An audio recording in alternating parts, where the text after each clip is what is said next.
Улсын бүртгэл статистикийн ерөнхий газараас өнөөдөр 2016 оны эхний сарын улс орны нийгэм эдийн засгийн тоо мэдээлэл хүргэлээ.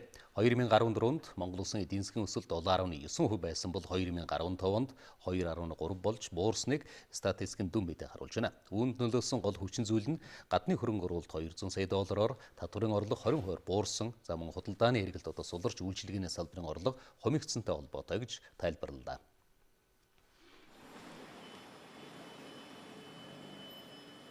2015 оны 4-р улирлын судалгааны дүнгээр Монгол улсын нэг өрхийн сарын дундаж орлого 849 мянган төгрөг байна.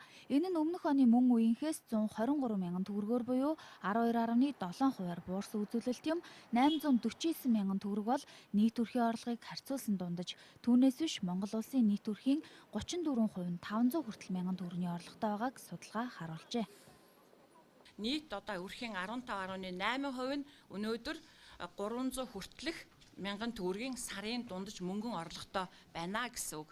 300-аас 500 мянган төгрөгийн орлоготой байгаа өрх бол 18%-ийг эзэлж байгаа. Тэгэхээр 3 өрх тутмын нэг нь 500 хүртэл мянган төгрөгийн орлоготой байна. 1,600,000 мянган төгрөгнөөс дээшиг орлоготой өрхийн хувийн жим бол нэг 10 орчим хувь байх жишээтэй. Өрхийн зарлагын хэмжээч 2014 онтой харьцуулахад 130 мянган төгрөгөөр буурсан байна. Тодорхойлбол нэг өрх сард 858 мянга орчим төгрөг зарцуулж байгаа нь орлогоосоо давсан үзүүлэлт юм а. Мөн ядуу болон чинээлэг өрхийн хэрэглээний зардал 5 дахин ялгаатай байгааг статистикийн байгууллага тогтоожээ.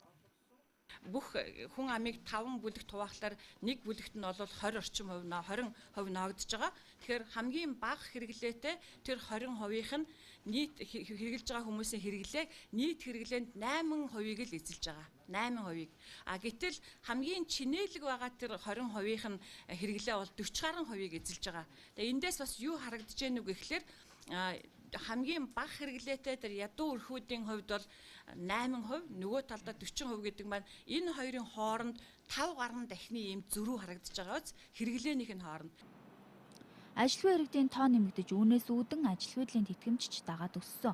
2016 оны 1-р сарын байдлаар 2 тэрбум 195 сая төгрөгийг ажил хөдлийн тэтгэмж хэлбэрээр олгосон байна. Тиймээс нийгмийн халамжийн тэтгэмж тэтгэвэр авах иргэний тоо 31.4 мянгаар нэмэгдэж тэдэнд олгосон тэтгэвэр 2.4 тэрбум төгрөгөөр өсжээ.